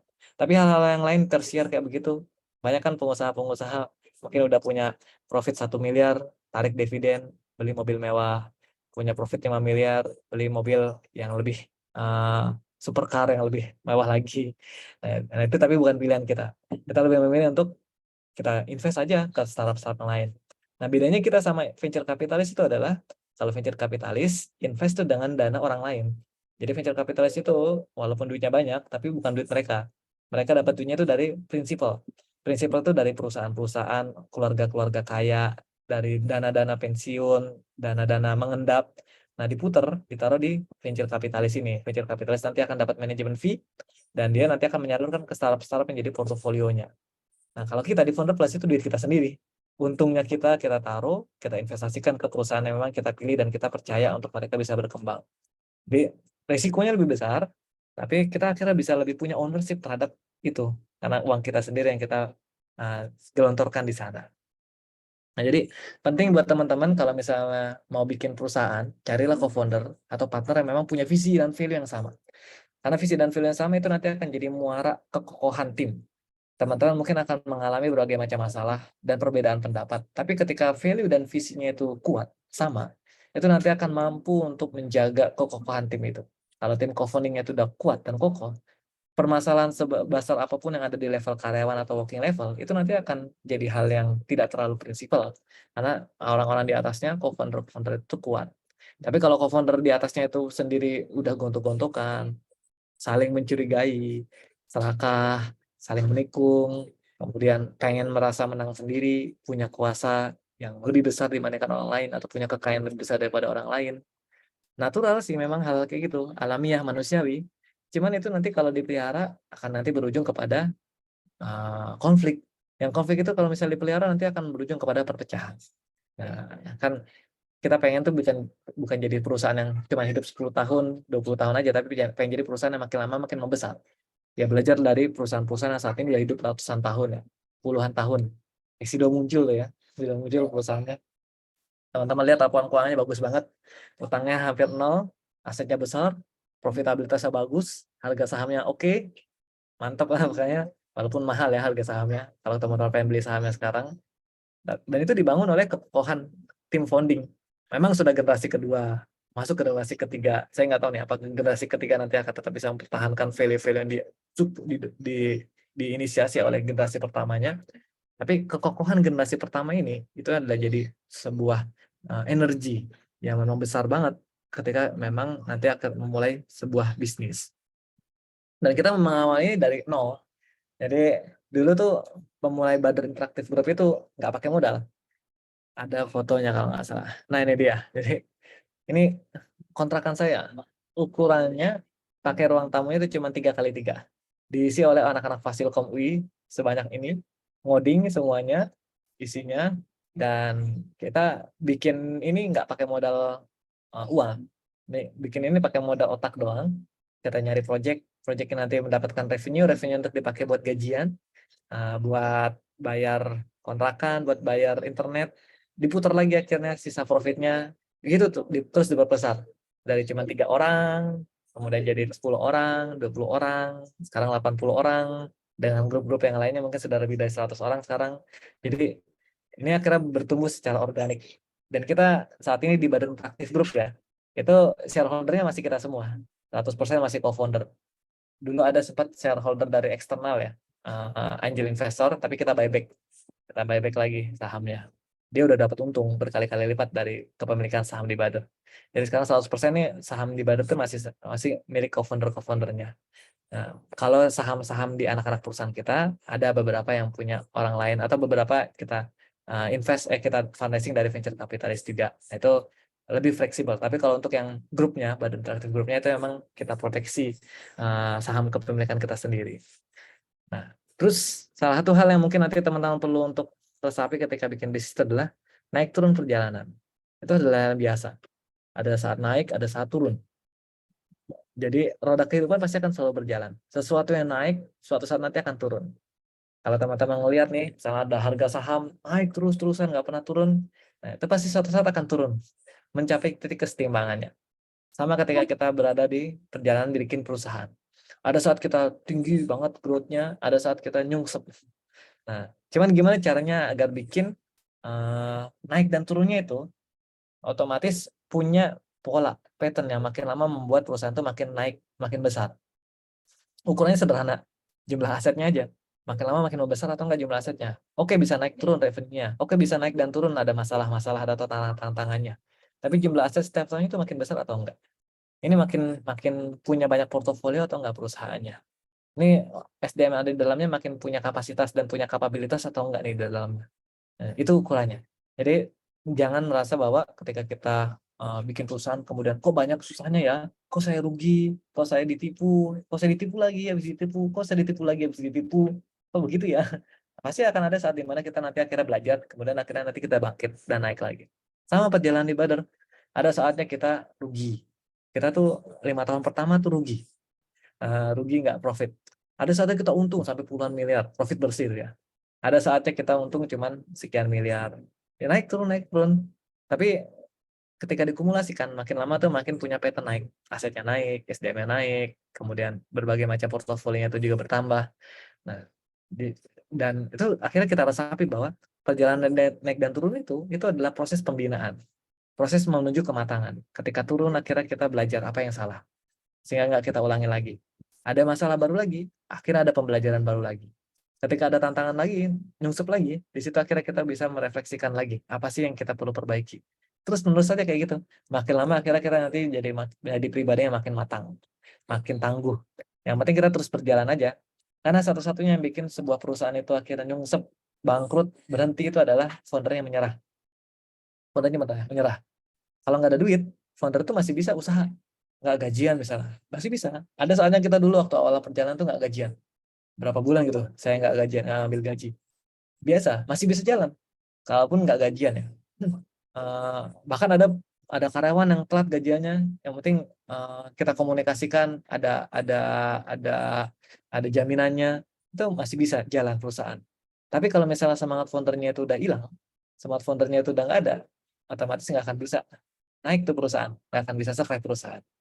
Nah ini yang jadi catatan. Jadi biasa aja, jalan itu dengan baik, dengan matang. Jadikan tuh perjalanan bikin bisnis itu sebagai sebuah perjalanan makin tangguh ya, makin tinggi kapasitasnya, makin banyak ilmunya, makin rendah hati kita juga untuk terbuka belajar hal yang baru. Sehingga akhirnya teman-teman bisa bukan hanya sekedar bisnisnya makin besar, tapi juga pribadinya nanti akhirnya makin matang. Nah itu yang jadi bonus-bonusnya. Nah, saya ingin buka sesi tanya jawab ya teman-teman. Teman-teman bisa tanya hal-hal yang berkaitan dengan apa yang saya bahas pada kesempatan kali ini, ataupun tanya hal-hal yang lain yang mungkin teman-teman rasa relevan untuk ditanyakan di kesempatan kali ini. Silakan ya teman-teman yang ingin nanya. Kita masih ada waktu sampai 17.40 ya kalau nggak salah. Jadi masih cukup ada waktu nih. Moga-moga ya, saya tunggu nih pertanyaannya. Langsung raise hand aja nih.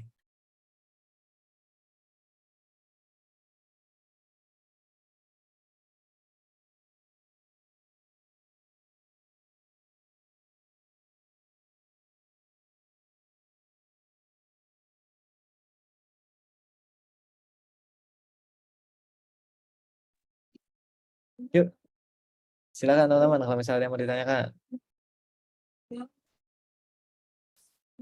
Oh, Mas Talib lagi. Kak, mau tanya, Silakan Mas Talib. Monggo langsung. begini Kak, jadi tadi kan Kakak bilang kalau dalam dunia bisnis tuh pasti nanti mentalnya harus kuat gitu kan. Banyak rintangan yang harus dilalui, resikonya besar gitu kan, kadang juga ditipu dan sebagainya. Nah, saya pun juga kan masih mahasiswa semester 2 ini. Nah, menurut Kakak itu waktu yang tepat buat terjun ke dunia bisnis itu kapan ya? Karena saya juga tugas kuliah kan masih banyak, dan bisnis itu kan pikirannya juga banyak kan. Nah, menurut Kakak itu waktu yang tepat buat memulai bisnis itu kapan ya? Yap. Saya selalu bilang sedini mungkin waktu yang tepat itu. Karena kalau makin tua, makin banyak pertimbangan, makin banyak risiko, makin banyak buntut yang nanti harus kita pikirkan.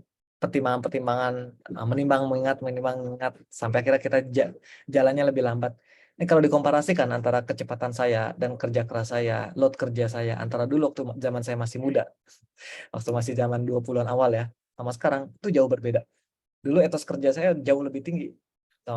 Kemampuan saya untuk daya tahan untuk bekerja, untuk inisiasi sebuah inisiatif itu jauh lebih besar. Jadi mumpung masih muda teman-teman, apalagi masih di kampus ya, itu manfaatkan. Cuman memang jangan sampai mengorbankan kuliah juga. Maksudnya adalah pastikan bahwa kuliahnya selesai. Nah, walaupun teman-teman sambil berwirausaha. Nah, sebenarnya masih muda atau masih kuliah itu bukan jadi batasan. Memang kalau misalnya pengen dapat investasi, mungkin akan ada beberapa investor yang mensyaratkan kamu harus full time.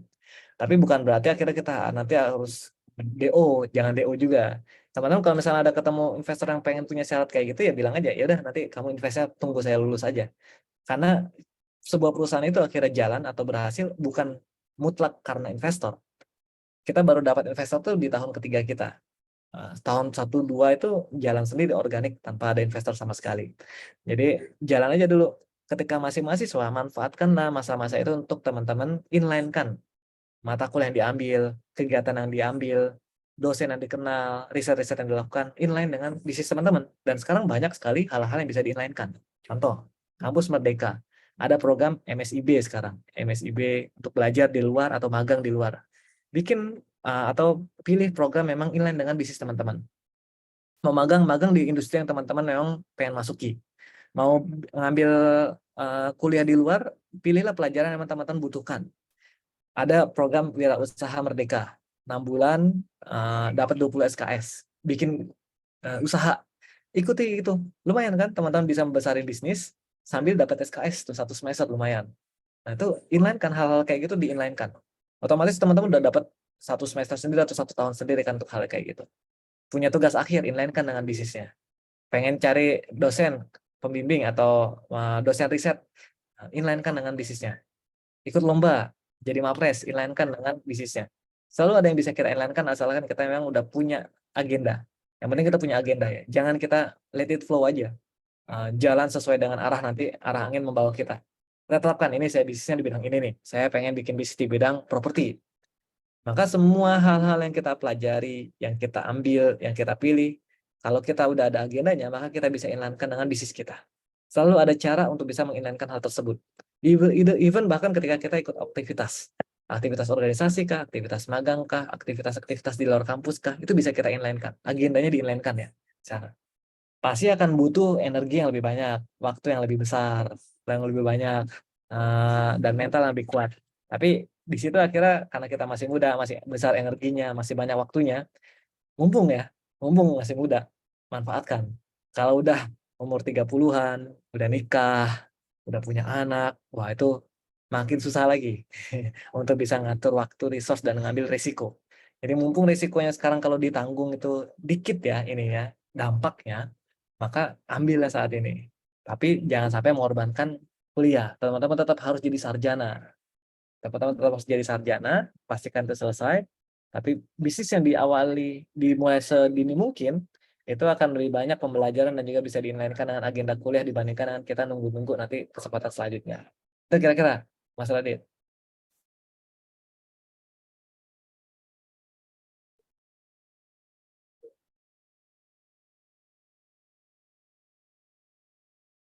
Jadi Kak mau tanya sekali lagi ya. Menurut Kakak rekomendasi target IPK ya, kalau buat fokus kuliah itu berapa ya? Kan tadi kan juga harus fokus kuliah dan juga harus memulai diri untuk membangun bisnis kan.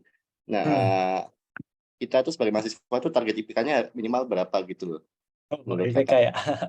IPK itu, ini pengalaman dan juga konfirmasi dari berbagai macam orang, termasuk senior saya yang memang nyari karyawan, yang memang mempromosikan karyawan, dan juga termasuk teman-teman saya yang kerja di LPDP, yang memberikan beasiswa, termasuk kenalan-kenalan dan abang-abang saya yang jadi direktur di beberapa BUMN, itu punya kemiripan dalam memandang halnya.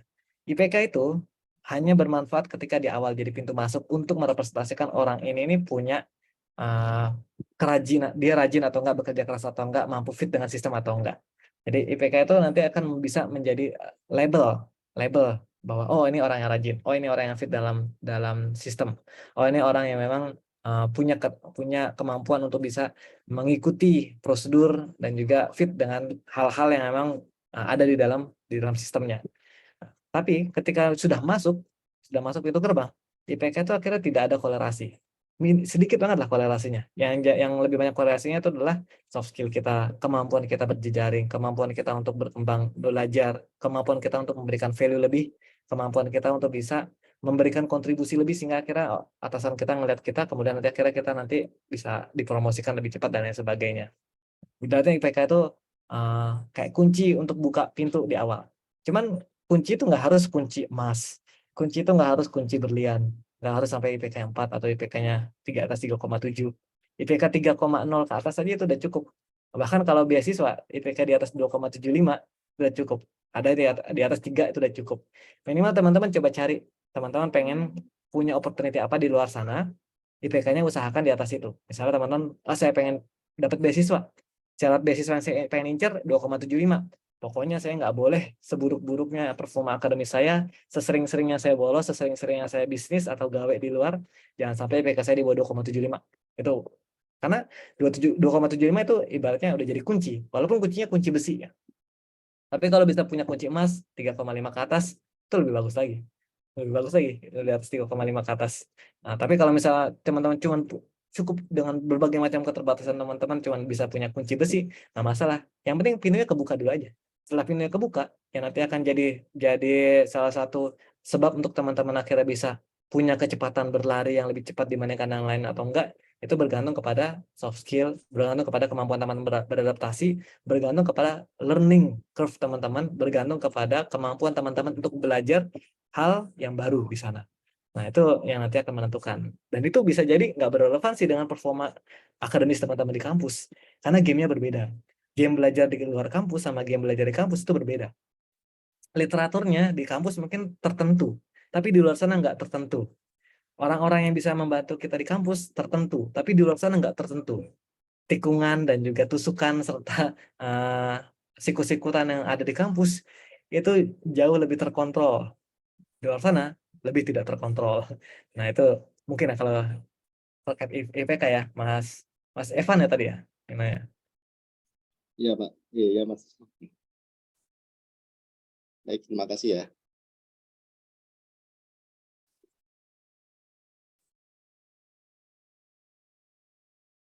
Sip, masih ada kesempatan satu pertanyaan lagi nih kayaknya nih sebelum waktunya habis. Silakan teman-teman yang pengen nanya. Bisma, silakan Bisma. Oke, sebelumnya mohon maaf dulu ya Pak, belum bisa apa namanya on cam karena terkendala jaringan, takutnya langsung terdisconnect kalau misalnya on cam. Yap. Mau nanya ini sih Kak, kalau misalnya nanti kan tadi sempat bahas kayak kalau bisa dikasih balance antara kuliah karena kan masih tanggung jawab juga. Cuma kalau tadi dari penjelasan Kakak juga kan berarti dalam kita membangun sesuatu terus berusaha itu kan berarti pasti ada yang namanya opportunity cost kan ya Kak. Nah, ini kita mungkin agak sedikit berasumsi aja kali ya Kak ya. Misalnya aku udah nyoba, udah dalam proses lagi membangun startup, terus tiba-tiba dapatlah suatu kesempatan nih Kak untuk bekerja sama dengan suatu pihak gitu. Nah, tapi kalau misalnya aku setuju dengan apa namanya kerja sama ini, berarti mau nggak mau waktu kuliahku nanti kan bakalan berkurang. Mungkin aku ingin minta pendapat Kak Jay sih Kak terkait hal ini, karena kan di satu sisi ada kesempatan untuk ibaratnya nge-upgrade ataupun membuat jadi lebih baik lagi usaha kita atau apa yang sudah kita lakukan sekarang. Tapi di satu sisi ada yang harus dikorbankan ya, salah satu contohnya seperti kuliah. Mungkin aku minta pendapat Kakak sih, kira-kira kalau study case seperti ini itu gimana Kak? Kalau menurut Kakak itu sih Kak. Terima kasih. Sip, sama-sama. Jadi untuk menjawab ini sebenarnya kita perlu untuk membedah lebih detail terkait dengan beberapa parameter opportunity yang masuk itu tuh. Misalnya opportunity-nya, apakah opportunity itu harus diambil full time dengan jangka waktu yang cukup lama, misalnya di atas 1 semester, ataukah bisa part time, atau bahkan cuma 1 semester itu cukup. Karena ini nanti akan mempengaruhi pengambilan keputusan. Jadi sebenarnya ketika ada opportunity ini perlu untuk kita bedah opportunity itu secara detail. Apa sih yang diharapkan, konsekuensinya, ekspektasinya, semuanya kita bedah. Karena dengan cara itu akhirnya nanti kita bisa membandingkan nih opportunity ini cost dan juga benefitnya dengan cost dan benefit di konsekuensi yang harus kita emban. Misalnya opportunity datang itu mengharuskan kita full time selama 1 semester, tapi menghasilkan benefit yang tinggi, jauh lebih tinggi dibandingkan dengan benefit yang kita dapatkan kalau misalnya kita nggak ngambil opportunity ini. Tapi itu membutuhkan konsekuensi, kita harus full time sehingga kita kuliahnya mau nggak mau harus cuti misalnya. Tapi kalau misalnya kondisi seperti itu, kita masih ada alternatif cuti, kita bisa cuti asalkan opportunity cuma 1 semester. Tapi kalau opportunity-nya sampai 2 tahun, nggak make sense untuk kita cuti selama 2 tahun. Sehingga akhirnya kita bisa drop opportunity itu untuk cari opportunity yang bisa lebih make sense ke dalam menyisipkan di dalam agenda kuliah kita. Jadi sebenarnya opportunity nggak semuanya harus kita ambil. Kita harus pilih-pilih juga mana yang fit dengan kita. Fit ya artinya, bukan berarti harus terus menguntungkan, tapi fit. Bisa jadi yang fit dengan kita tidak selalu nilainya paling tinggi, tapi yang fit dengan kita mungkin nilainya tertentu, tapi memang sesuai dengan karakteristik resiko yang mampu untuk kita ambil saat ini. Dan ketika kita menolak opportunity, belum tentu nggak ada opportunity selanjutnya. Kita bisa tetap cari opportunity selanjutnya dari dosen-dosen kita, kenalan-kenalan kita, network kita. Selalu ada pintu opportunity yang selalu bisa kita ketuk, asalkan kita mau proaktif dan inisiatif untuk mengetuknya. Jadi saran saya, coba dibedah parameter-parameter konsekuensi yang harus diambil ketika kita mengambil opportunity itu. Kalau fit, ambil dengan kondisi kuliah kita. Kalau nggak fit, tinggalkan. Kita cari opportunity yang fit dengan keterbatasan kita sebagai mahasiswa. Nah, itu kira-kira Mas Bisma. Oke, makasih banyak Kak. Itu udah ngebuka insight baru juga sih Kak buat aku. Thank you Kak. Terima kasih Mas Yudha. Good luck ya. Oke teman-teman, ya sudah itu kuliah. Sesi kita pada kesempatan kali ini semoga bermanfaat ya. Saya appreciate buat teman-teman yang aktif pada kesempatan kali ini. Buat teman-teman yang belum aktif, mudah-mudahan tetap bisa dapat ya insight dan juga knowledge dari pertemuan kita. Jangan lupa nanti tugasnya dikerjakan. Oh ya, sebelum itu ini kita open cam dulu untuk yang bisa ya. Kita foto bersama teman-teman. Nanti biar bisa dikirimkan ke Prof Muli. Nunggu ya yang bisa open cam, langsung kita open cam.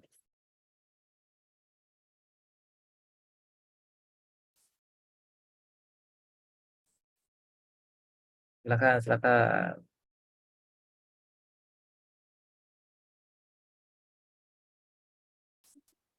Sudah ada berapa nih open cam? Oke. Sip. Ini layar pertama. Senyum semua. 1, 2, 3. Sekarang kita ke layar berikutnya. 1, 2, 3. Oke. Terima kasih teman-teman semua. Izin pamit ya. Semoga bermanfaat. Sukses untuk kuliahnya. Jangan sungkan mengontak saya kalau misalnya ada yang butuh dibantu. Kita tutup. Selamat sore semuanya. Assalamualaikum warahmatullahi wabarakatuh. Terima kasih. Terima kasih banyak, Bang.